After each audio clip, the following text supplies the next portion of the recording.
Interested in more cinema of meaning? Each month we have an entire bonus episode available exclusively on our creator-owned streaming service, Nebula. So far we've talked about Sam Mendes' 1917, Doctor Strange in the Multiverse of Madness, and Stanley Kubrick's masterpiece 2001: A Space Odyssey. In addition to those and any future bonus exclusive episodes, you'll also get access to our regular episodes ad-free and a week early when you listen on Nebula. The best way to get Nebula is with the Curiosity Stream bundle. You can learn more about that in the description below or go to curiositystream.com/cinema of meaning.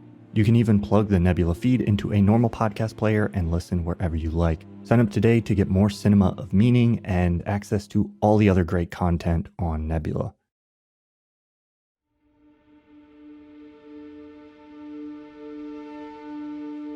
Welcome to Cinema of Meaning, the podcast that seeks to explore the depths of what cinema has to offer. My name is Tom. You may know me as the creator of Like Stories of Old, and I'm joined by fellow video essayist Thomas Flight to talk about Amadeus, directed by Milos Forman. Thomas, why do you want to talk about Amadeus? Amadeus is a movie that has been on my list for a long time. I believe it's on the AFI Top 100. I'm not sure what number it is, but it's critically acclaimed. I'd never seen it before, so this was my first time watching it. Oh, okay. I thought you had seen it, but... Yeah, no, this was my first time jumping in, and I've heard a lot about it. I'm gradually trying to watch all those AFI Top 100 movies anyway, so, I was happy to watch this one and figured that it would be worth talking about. You'd seen it before, so what was your interest in discussing this film? It's one of my favorites. I think of definitely on my top 50 of all time, I would say, even if that's kind of an arbitrary number. But for those of you who do not know, Amadeus is a movie about Mozart, the famous composer. I'm not sure exactly how you would describe him, but obviously one of the most influential people in classical music and music in general. And the story is told from the perspective of actually a contemporary of his, Salieri, who comes to see Mozart as sort of a rival. Like at first he's taken aback by the way Mozart presents this almost godlike talent, and he at first is like in awe of it, but at the same time he is appalled by the character of Mozart. Like he cannot fathom why God would instill so much talent in such I think he describes it as like a crude little boy or something like that. But it becomes this great story about envy also, and about the painfulness of being mediocre essentially. And it frames it all into this interesting, almost existential framework. And I'd seen it for the first time a couple of years ago. It's been one of my favorites ever since. It actually inspired for me like an interest in classical music. Like I think that if you want to get started with classical music, like this is a good place to start actually. So that's one of the main reasons I've been wanting to talk about it for a long time. It's just such a good movie, and rewatching it last night, it still holds up so well, even though it's made in the 80s, I think. Yeah. 1984. So yeah, there's a lot to discuss about, like, not even so much the character of Mozart, but more so his relation to those around him, and especially like Salieri as his quote-unquote like mediocre perspective on things. He represents like the normal person and the kind of relation that develops there. It's exploring a lot of interesting themes, rivalry. Probably a lot of people who are artists or creative people have had, hopefully not to the intensity that Salieri has in this film, but I think that most creative people probably feel to some extent, which is, even if it's very slight and you kind of brush those feelings aside because generally, they're not healthy or productive, but the feeling of like admiration alongside jealousy or envy of like, oh, why couldn't I have done that? Or that should have been me making that or doing that. And for Salieri in this movie, it's also wrapped up in his belief that like, he's not just lamenting why didn't people appreciate me? He's lamenting like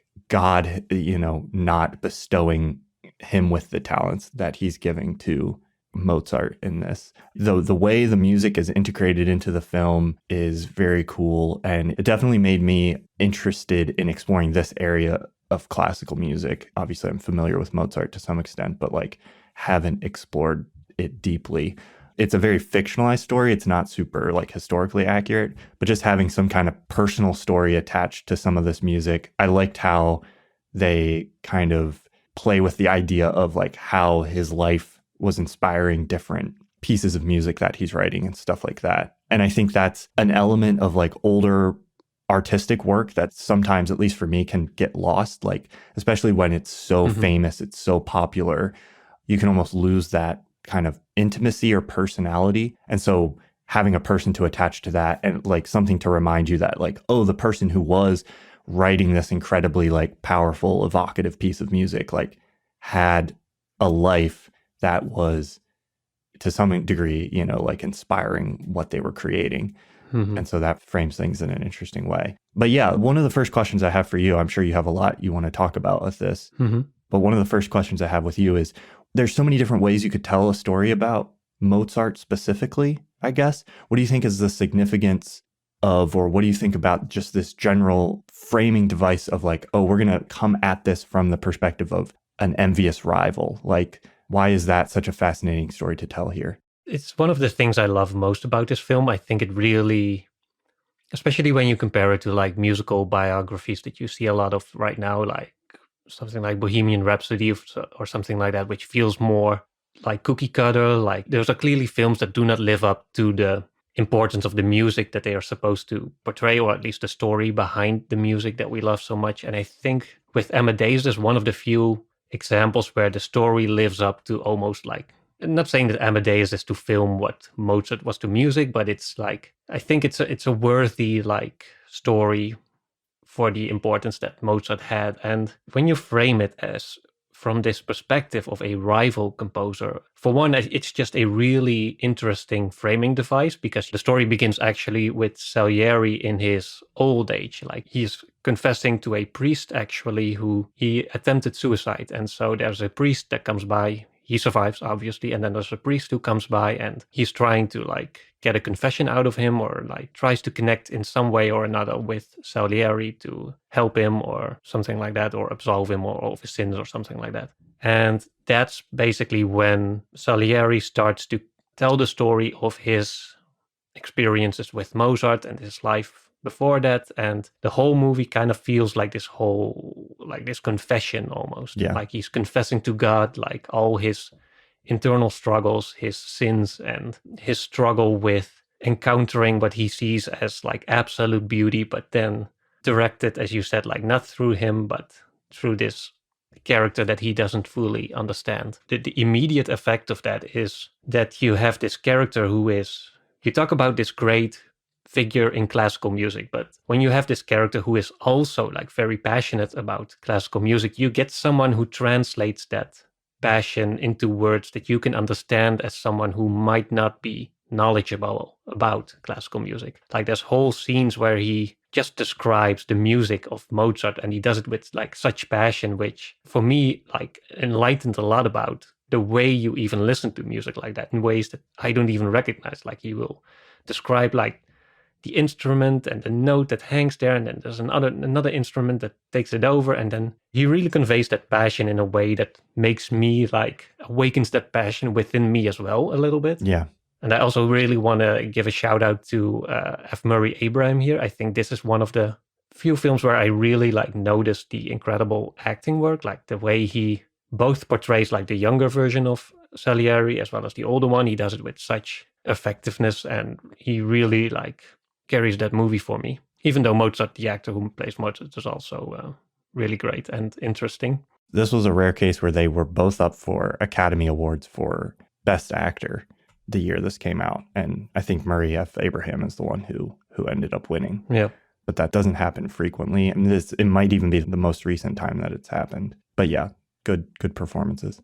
Yeah. So anyways, I think that's something that really elevated this movie a lot, because I'm guessing that a lot of people, they may like some classical music, but they don't have a like intimate familiarity with it or like a very deep passion about it. And so using this other character as the framing device to help you understand what it is that we're supposed to be in awe about, that's something that really, to me, is much more effective, I think, than just playing the music and letting the audience trust that they understand why we are supposed to care about this. Yeah. Or just play like Mozart's The Greatest Hits and leave it at that.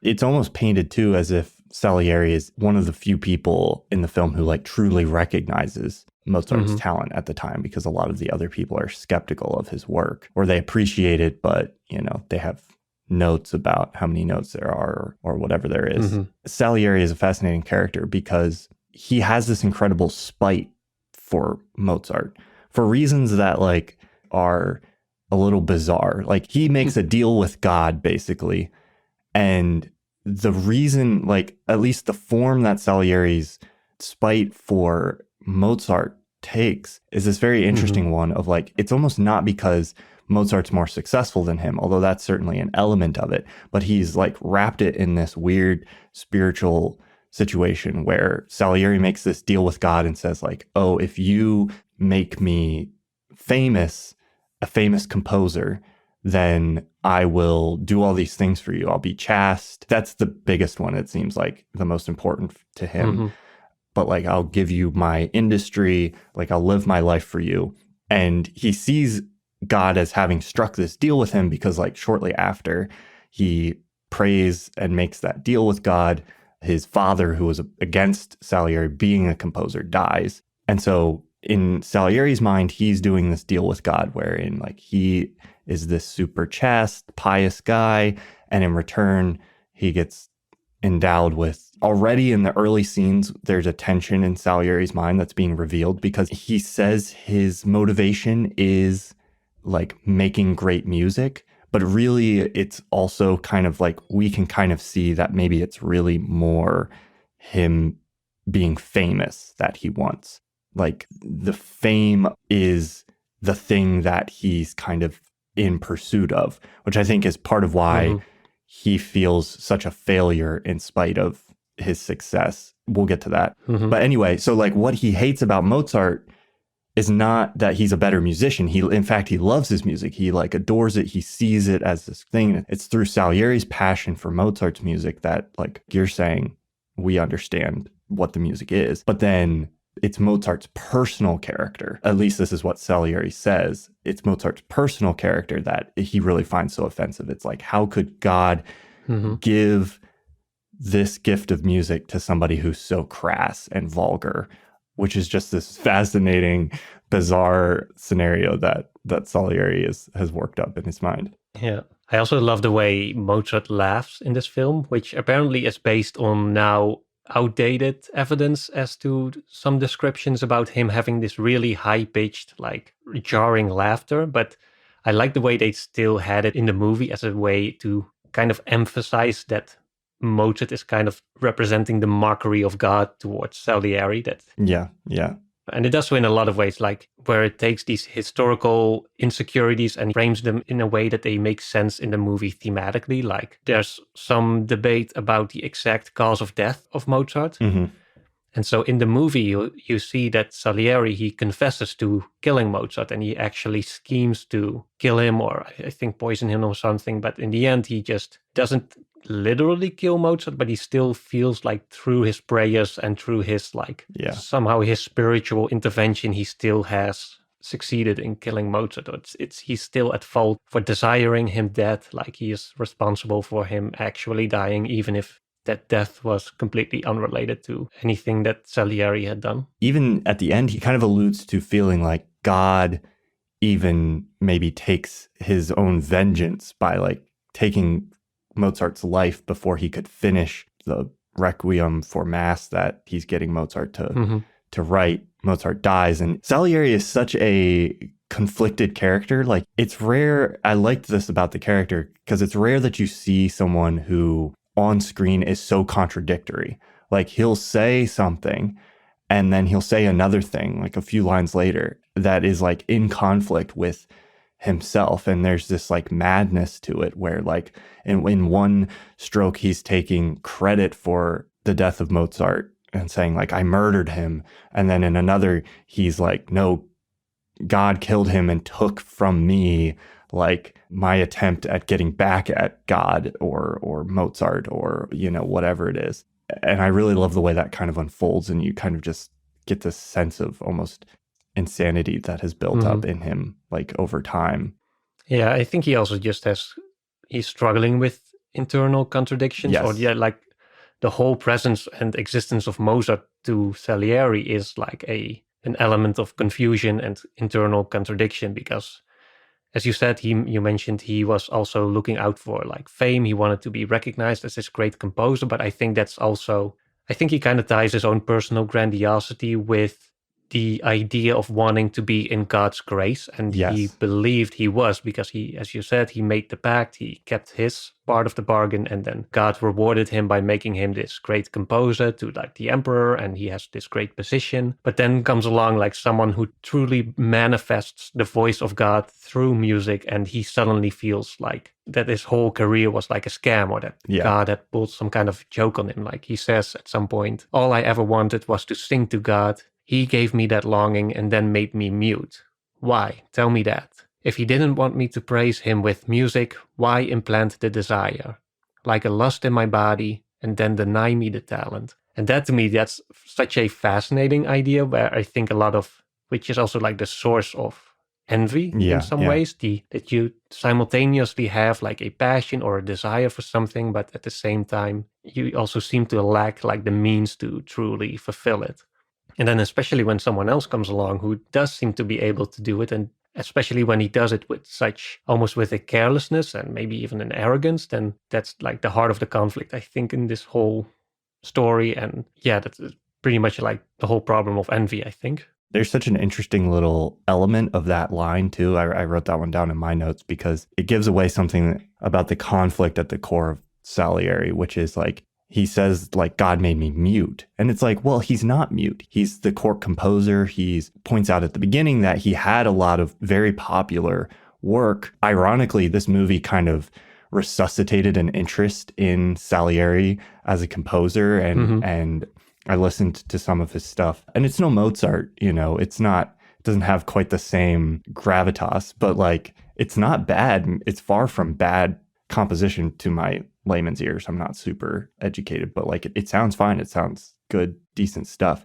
But compared to Mozart, he has nothing. It's like, to me, it seems like what Salieri really wanted was not to be good, was not to create work. It was to have this greatness, to be like, I want to be the one who's remembered. The envy ultimately, like one of the things I think is being portrayed here is that the envy ultimately isn't really about the music. It's about the idea of recognition for that, or like, you know, that's what he's really desiring. And there's only one person who can get that, which is why it can't be like something that's shared. It's like, it's either you or I have it. Like Mozart has it or Salieri has it. Only one of us can be the one speaking the voice of God.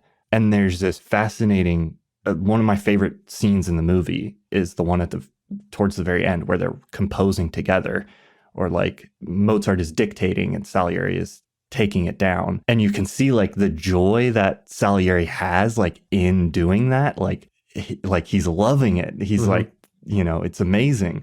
But within his worldview, he can't be okay with that. It's like he needs more than that. He needs to be the one. Most dangerous, or like the most problematic aspect of envy, is that it's also fundamentally like irrational and insatiable to some extent. Do you see yourself as an envious person generally? I mean, it's definitely something I strive to avoid in my life. It's something I actively try to stay away from. I think it's definitely hard not to fall into that trap at times. There's times where I watch things, or I'm like, especially in the world we live in now, in spaces like YouTube, where like how successful someone is, you can quantify exactly like in certain numbers, and like these people have more views, these people, you know, it can be hard not to get caught up in that sometimes. I definitely try to the best of my ability to avoid that way of thinking. Envy is probably of the, like, when you look at the old biblical sins, I think envy is the one I struggle with the most. I don't know why, but I've always had it. Like even when I was a child, like I had this set of toy dinosaurs, but then there was like this buddy of mine, he had like different dinosaurs. And even though I had more, or like quote unquote better ones, like I still wanted the other ones. And yeah. And even now, like to this day, as you said, like on YouTube, it's especially something that you can easily struggle with, or like a trap that you fall into. Like I won't name any names, but I still follow like some YouTubers that I really liked when they were smaller than my own channel. But now there's some that have like since surpassed mine, and they went from being this cool like small creator that I could admire to someone who's now making 3, maybe 4 times the amount of money that I make and getting like double the recognition, perhaps even more so. And so I can't help but feel like my relation to those people has changed like a little bit. Like I have to actively check myself to not fall into like this envious Salieri mode where I'm like scorning God for not instilling within me that talent or giving me that same recognition. The one thing that's different, I think there's like 2 forms of envy maybe, like the one that's somewhat based on a kind of justified sense of like, I feel like my work is somewhat equal to that of the other person, yet the other person gets more recognition or more rewards or whatever. But there's also the unjustified part where you just feel like this person has more than me, so now I want more too, even though like I'm already like I'm making okay amounts of money on YouTube. Like I'm fortunate enough to have this be my main job, like my main occupation. Like if I go back like 2 or 3 years, then that would have been like an absolute victory, and I should be like super happy because I have achieved like pretty much what I wanted to do. And still there's always like, that's the insatiable part of envy. Like it always finds like a new focus point to direct its own hunger and like attention. So that's why it's really important to not give into envy and think like, oh, if only I get this thing that I right now am envious of, then it's gonna absolve my envy, like because it will just find something new. So you need to like check it right, like right at the beginning, and at least be conscious of it and keep it like close in your awareness. And otherwise you'll end up slurring God in vengeful monologues. Yeah.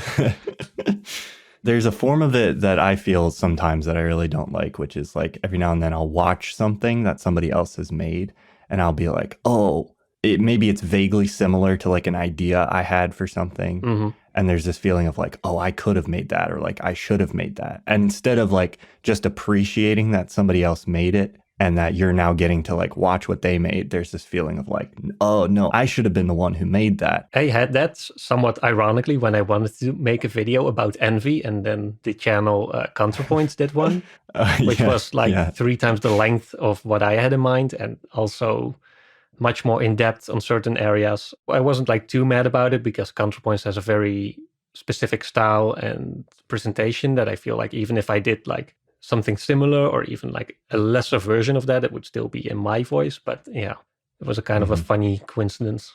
But because of that, I didn't end up making mine. So it did have consequences, I guess. Envy it's not great, as this movie shows. The biggest thing is you're robbing yourself of fully appreciating like your own talents or what you have been able to achieve, or the path you can take that would provide the most enjoyment or fulfillment. And I think that's part of what this movie shows, where that scene where they're like working together in that moment, I'm like, no, like if he could have set aside all of his need for like being the chosen one that was blessed by God to make this music, then he could have found such an enjoyment in that. But instead, like his envy leads him to destroy this thing that he loves, or at least attempt to, you know? And so, yeah, there's a very clear picture here, I think, of like envy as a destructive force. Sometimes it's not even just that, or it can be also just like this waste of energy, because especially like nowadays, when you're not like going back to like the context of YouTube, like when I'm envious of another YouTuber and I'm like obsessing in my mind like about wanting to have what that person has, they probably don't know about my existence. Like it's such an internal phenomenon as well. Like if you look at some other sins like wrath, it's something that express into the world, or like you take it out on someone, or with lust you at least get something like superficially enjoyable in return if you indulge it. But I think envy it's just like internally destructive, and it's just such a wasteful energy. Yeah. And the thing that always makes me feel like extra, like not shameful, but like regretful about indulging in envy is that I know that it's just me. Like I'm like spending so much of my like mental space and energy to something that no one else cares or even knows about. Like I'm just creating this whole issue in my mind, and then I'm suffering because of that whole self-created thing. And then right, yeah. Like the best you can do is if you hate a YouTuber, you can drop a dislike or something. But that's Right. otherwise, like usually my envy doesn't really affect others. I guess Yeah. that's a good way to keep it in check to some extent. Like at least like okay, I'm just, as long as I'm not actively out hurting others, then it's not too bad. But You're not dressing up as any YouTuber's dead fathers and going to I commission you to make the greatest video you've ever made, and then I'm going to murder you and play it at your funeral. Yeah. It hasn't gone that far yet. That's good. Although I did look at your channel, and I think we're both at like the same level of subscribers now. That like I'm pretty sure like you're gonna surpass mine soon. So For a while, I have to admit I was envious of you because you were ahead of me, and now I've caught up. Now I'm not envious of you anymore. So the tables have turned. Yeah, but that's just, it's always like, it's funny when you kind of reveal that it's always when you're envious of someone and then you hear that the person may have been envious about some other aspect of you as well. Yeah. Like I was always envious of you. You had like much greater viral hits and much more ad revenue. And this actually, we're going back to the story about the toy dinosaurs, like that buddy I mentioned, like I spoke to him like years later on a reunion. And then and that's where I learned that he was actually like very envious of me and the dinosaurs that I had. Yeah. So that was another like reminder that, oh yeah, okay, there's always like these cycles of envy, and yeah, it's best not to worry too much about it if you can. Yeah.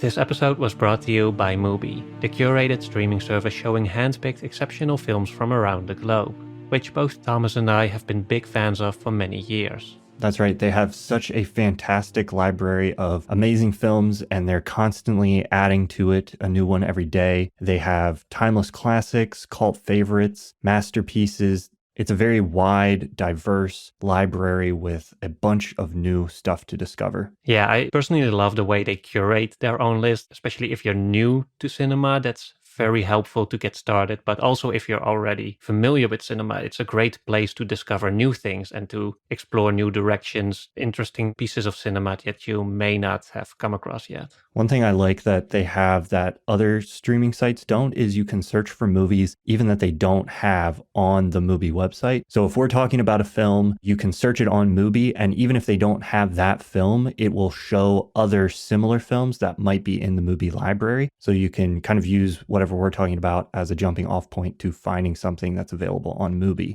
Go to Mubi.com/cinema of meaning, or just click the link in the show notes to try Mubi for free today for 30 days. Be sure to claim your extended free trial and start your month of great cinema today by going to mubi.com/cinema of meaning.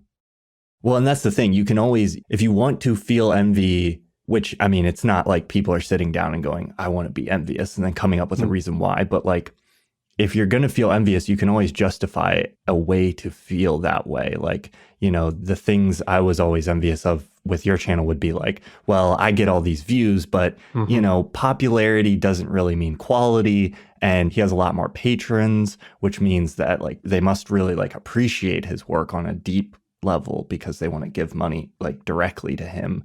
And so it's like you can find a way to like talk yourself into why this person's situation is really better than mine or whatever. That's the case with Salieri in this movie too, where it's like he's being recognized. He's the court composer, and Mozart's like struggling to find lessons, although Salieri is kind of sabotaging him in the film a little bit. But like Mozart is struggling financially, he's struggling in all these other ways, but it's this idea that Salieri has that like this is God's music, like coming through Mozart, or like this is the greatest, and that's what I don't have. And so like he overlooks his status or his material position or whatever in comparison to Mozart.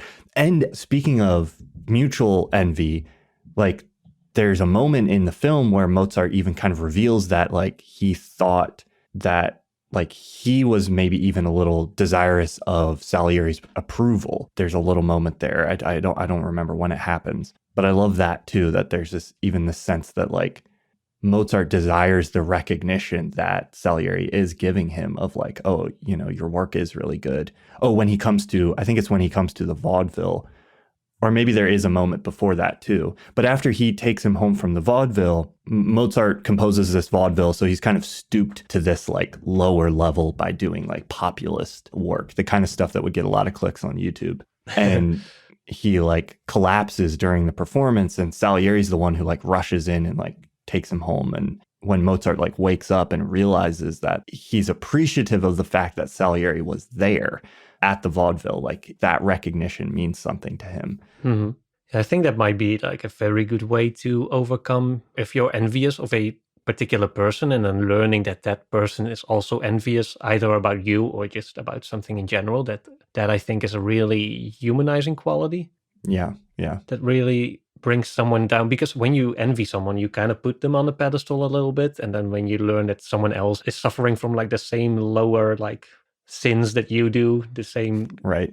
petty grievances, that kind of brings them down a little bit. It kind of puts them back on your own level. There's definitely also, when you're looking at more specifically at Mozart's character, there's definitely some sense of, on the one hand, like his talent is kind of framed as that his talent comes from, at least in the beginning, although this is from Salieri's perspective, that he is pretty much like privileged with of having had a father who like taught him everything. Like Mozart from like an early age, he was like born into music, and like he was writing operas at the age of 7 or something like that, and composing pieces at like 11, like something that other children would not be able to, like even if they had the talent. Like, so there is like an element of privilege there, or maybe also makes like Mozart more feel like he has to prove himself more to others, because he's also he's coming in with like, he has these ideas for like all kinds of operas and stuff that are very unconventional, and they kind of, he wants to do them in German, even though like the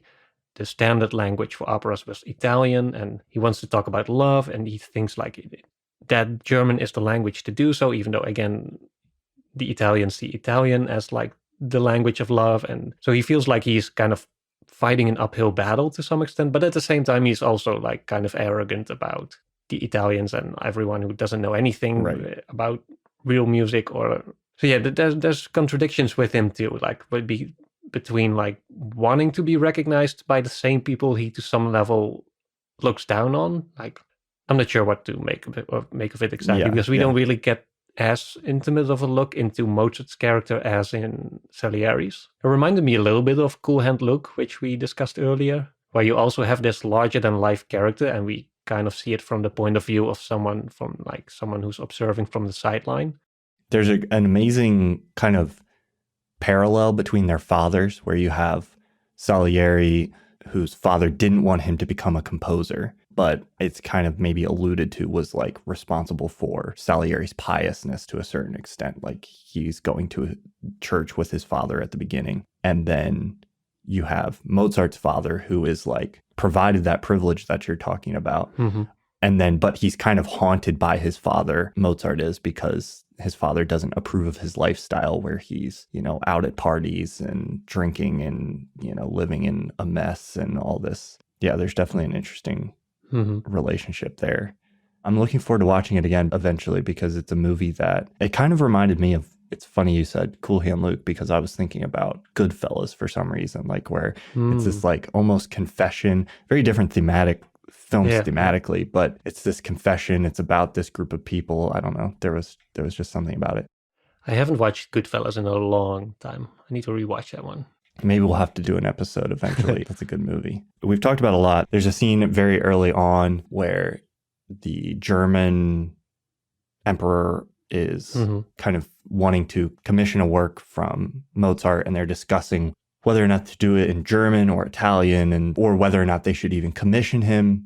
And I love that there's this little scene where there's all these people and they're talking about music, and all of them have their reason for why, like, oh, it should be German, or it should be Italian, or this music is good, this music is bad. And those are the pros and cons they're giving as to whether or not Mozart should do it. And then the German emperor asks Salieri directly, he's like, oh, should we get Mozart? And Salieri is the only one who sees through the German emperor's, like, sees through the music of it. And he's like, oh, it would upset, I think it's the Italian monarch or whoever, if we hired Mozart. So like ironically, Salieri is the only one who sees like the German emperor's true motivation underneath like music. Like it's really just like we want to piss off like the Italians.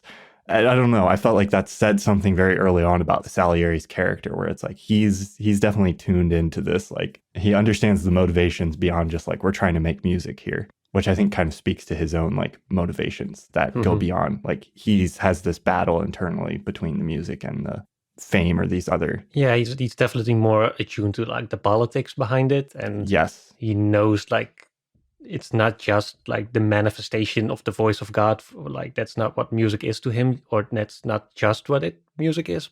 He also needs to rise like within the world of men almost, and because that's the same scene which I love, where then Mozart finally comes in and Salieri has composed this little march for him, and then the emperor plays it for him, and then Mozart immediately sits down and he's remembered it and he's playing it again, and he's like, oh, this doesn't really work, and how about this? And then within seconds you see him like perfecting this melody and then adding layers on top of it and even more, and it's a great contrast because I think that's also a moment where it really shows that for Mozart, it's all about the music. Like he's sitting there, he has all these important people sitting behind him, the emperor standing next to him, and he's only concerned with like the composition that's right in front of him. Like he's heard the melody, and now he wants to make something more out of it, and obviously to the great like irritation to Salieri. to Salieri. Yeah. Maybe it even like functions as a bit of a like the initial slap in the face for Salieri, that he's confronted with his own lack of commitment to the actual music, that he's proposed this simple tune and he didn't go like, he kind of like he phoned it in a little bit and he just did something simple, just like for political appearances more than for the music itself. And then he immediately sees Mozart, who's treating it like with genuine passion, and also he's how like immediately Mozart like elevates it in doing so. Yeah. It's so interesting to me that this movie frames things within this like talent imbued by God context, because there's an element when you're thinking about talent in real life, there's this element of, you were talking about maybe Salieri's phoning it in a little bit, or he's not as committed to the music, or he didn't have the privilege that Mozart had. And there are all those real world nurture environmental impacts on our life that lead to some people being more talented than others at certain things, or having more skill or more opportunity to hone their skills. And we can kind of like become jealous or envious of those things. But then there's this other level where it does genuinely, and the nature versus nurture argument is age old. We can't, in a lot of cases, we can't know to which extent, which defines who we are and our abilities more. But like there is sometimes with talent this element where it really just feels like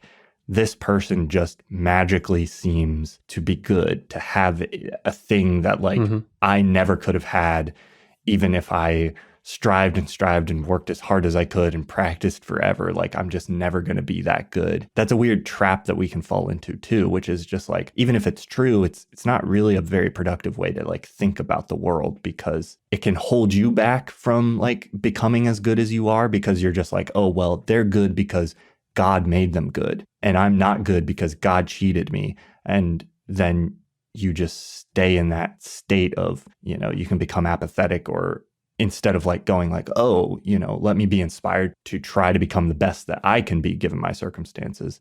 So there's like that element of it. And then it can also just lead to us like not being able to accept that somebody might be better at something than us in a specific realm. And it's like, sometimes you have to be okay with that. Like, you might not be the best. You might not be Mozart like that. And that's, you don't need that to be like a valid person who, deserves to be loved and cared for and all these things. Like whether or not you are Mozart is not the thing that defines your self-worth. You don't need to be like the greatest of all time. Yeah. I think to some extent it's comparable to the idea of a soulmate. Like if there's the idea that there's one person out there who's like perfect for you. And even though that might be true, like there might be one perfect match, like chances are like you're not going to meet that person. And so most of us, we make do with something like the okay option, which is fine enough. But then like every now and then there will be two people who really are, who will find each other and who are like these perfect soulmates, and it will feel like you missed out or something. Yeah. But I think like when you talk about the nature versus nurture thing, like I think it's probably like some element of both. And then every once in a Right. while you have this perfect storm where they come together, like, and that generates a person like Mozart who has both the talent and the nurture that got it, like that led to him becoming who he was. And but yeah, most people obviously they lack either one or like maybe even both of them. Like they didn't have like any. I'm not sure like to what extent people are born with specific talents or inclinations for certain vocations or passions or whatever. Don't get stuck, wishing you were somebody else, I think is the. Yeah, I'm guessing that's what it comes down to. Like, don't hope for that perfect storm of talent, Yeah. nurture, even.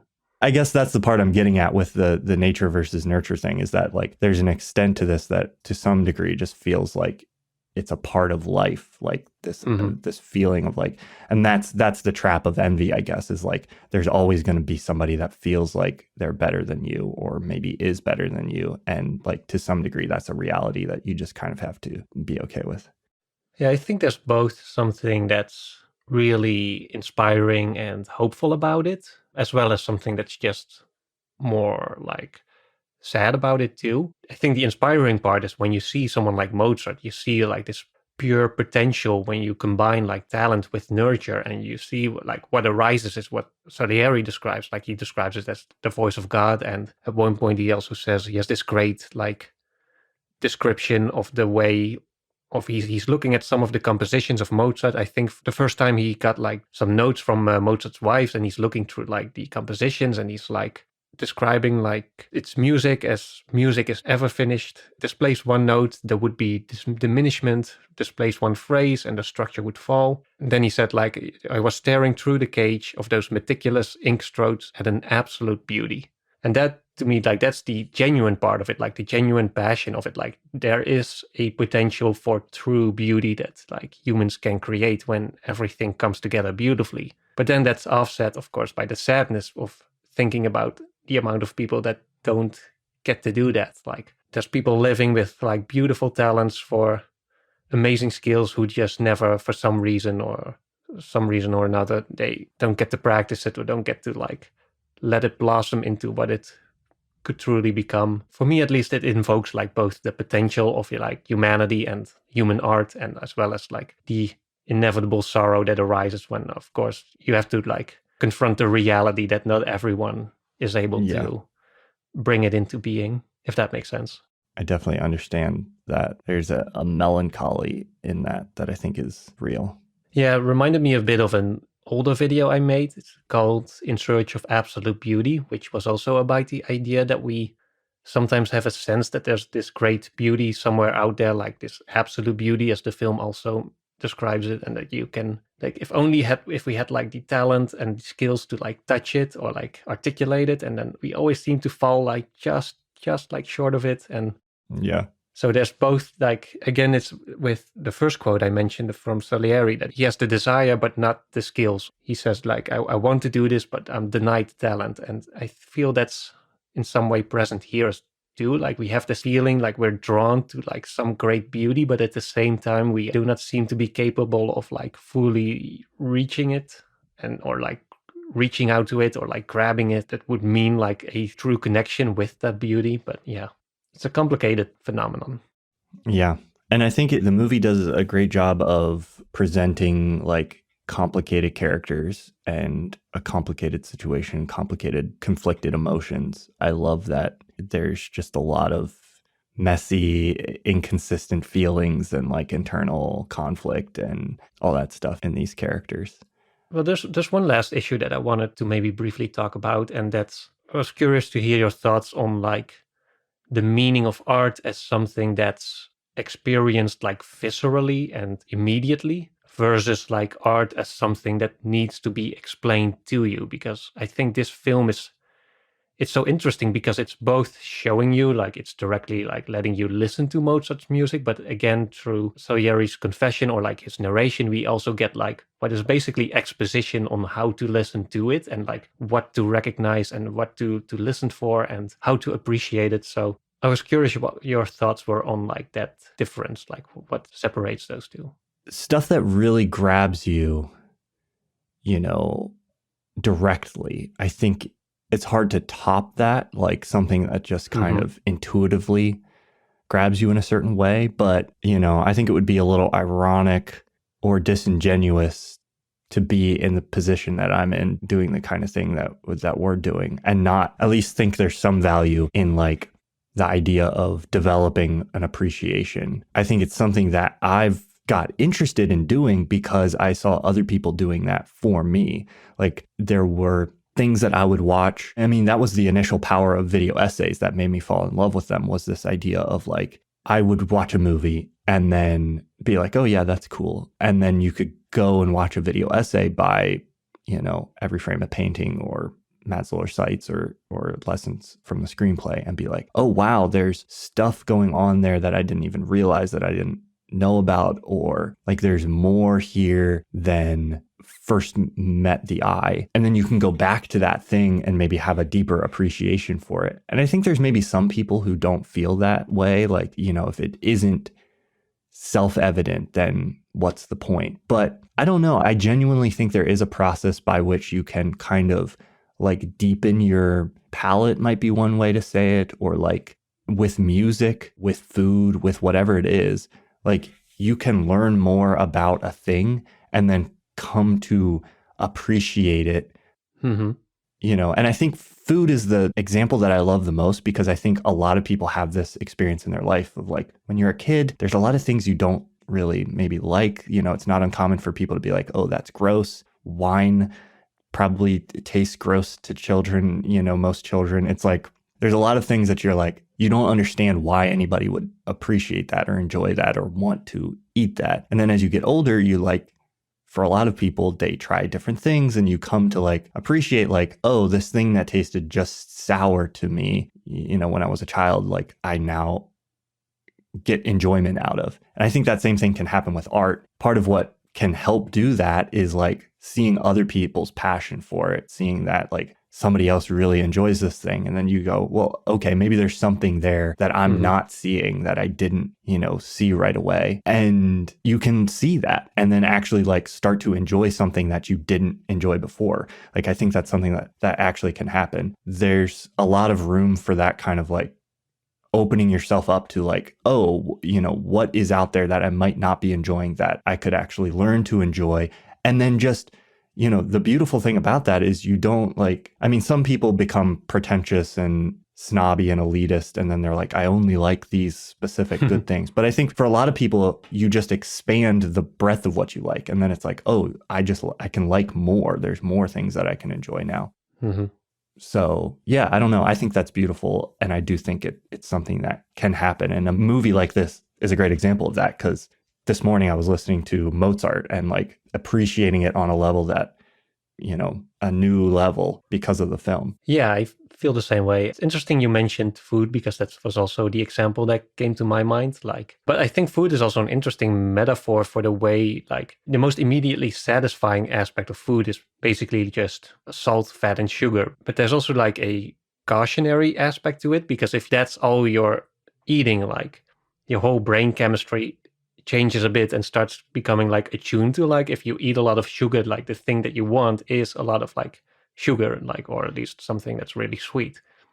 And so actually, like, if you do not like widen your like palate or like try out different tastes or like get yourself accustomed to like different flavors, different like sensations, then at some point like sugar is all you're gonna appreciate. So I think there's like a warning there that like it might even be important to like expand your horizon a little bit and deepen your understanding of how, like, in this case, different foods work, how different flavors work, how they combine, how they enhance each other. And that's something that for me, like, my girlfriend's really a big foodie. And so through her, like, I've been really getting into food more and also into wine. Like, for me, wine was just like wine, you get red, white, Right. or pink. But now like we went to like a couple of wine tastings, and you, especially at like her mother lives in France, so we spend a lot of time, or quite a bit of time in France, and there's these wine houses that we go and visit, and then you get to taste the wine at the actual place that it's created by the people who are like passionately creating those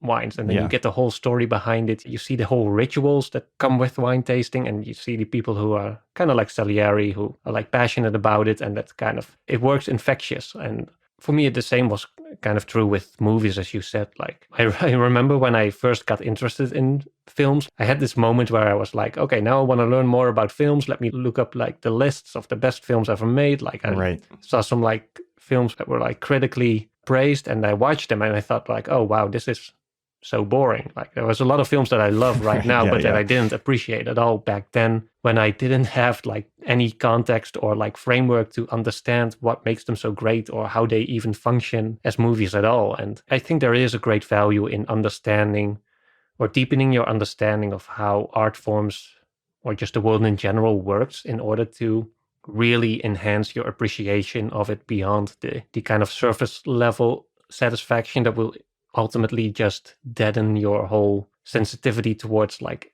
the real beauty that's behind all those things. I think ultimately, if you want to come closer to that ideal of like absolute beauty, I think that's ultimately something that doesn't just like immediately overwhelm you, but that's something that needs to be like, that's in part like constructed in your mind through understanding and learning and appreciation, or at least conscious appreciation. And I think especially when it comes to classical music, but also just art in general, I think Amadeus is a film that really communicates that passion and the importance of having people like communicate what passion means to you, and then sort of guide you over that threshold into like a path towards experiencing beauty and listening to beautiful music.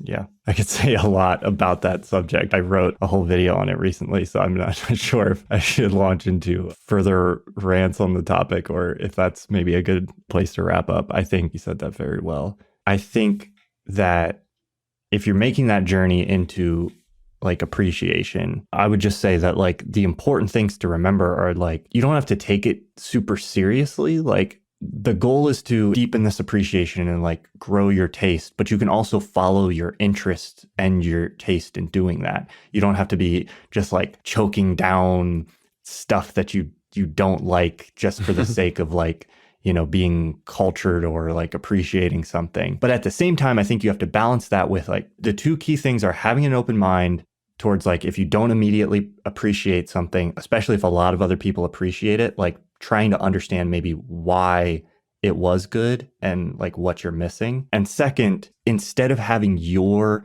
predetermined idea of what it is you want to get from a piece of art or from a movie, trying to meet the artist where they are and trying to understand what experience is the person trying to convey through the thing. I think that was the thing for me that really unlocked my ability to appreciate a much broader variety of things, was not saying like, going into a movie saying, what's the experience I want the director or the artist to deliver to me? And instead going into it like, you know, open to, let me try to experience what the artist is trying to create, the experience they are trying to create for me. Mm-hmm. And like, as soon as I made that kind of mental shift, suddenly like this much broader, expansive like realm of appreciation, I think, opened up. The last thing I'll end on that I think is a part of appreciation too, and why appreciation can be important, is like context. Like a lot of times, if you're missing the cultural context, like that's why when you go back, if you're a 21st century young adult or kid or whatever, and you go back and watch Citizen Kane, you might find it boring. And that's not because Citizen Kane is boring. I mean, it is to you in the 21st century, but you're missing the cultural context. And they touch on that, I think, in a funny way in this movie, where there's that scene where they're telling him that the song has too many notes. And they talk about just like overwhelming the sense. Like they have this weird idea that you can just overwhelm the senses with too many notes in an evening. Like there's only so many notes somebody can hear in the course of an evening, which to us sounds patently absurd. Like it's just like, that's ridiculous. If you could transport those people to our modern era and play some of our music for them, you know, by their theory, they would probably like have a stroke or something and immediately die.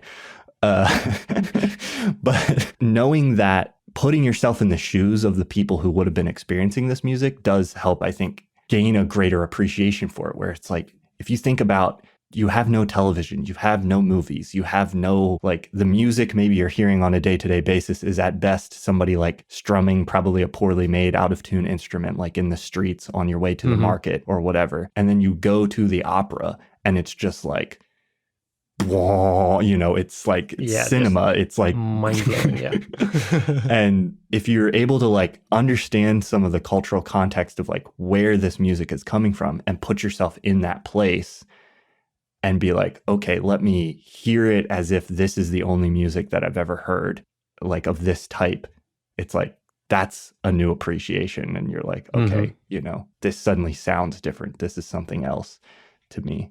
So that movie, to some extent, helped me, you know, understand that context surrounding the music. Yeah, it's definitely easy to forget sometimes, especially with some of those Mozart tunes that are still so recognizable today that they are so old. Like, this is an art form that's much older than even like than film, and it's not older than literature. Like, even I have the same with books, like really old books. Like, I can imagine, or like sometimes I can't like really imagine that some books are written like hundreds of years ago and then they still feel so relevant today. Like, there's something that really can be kind of baffling about it, the way it kind of transports you back, or like it connects you to an earlier point in history in the way that when you imagine that there were people alive like hundreds of years ago that were enjoying the same thing that you are enjoying now.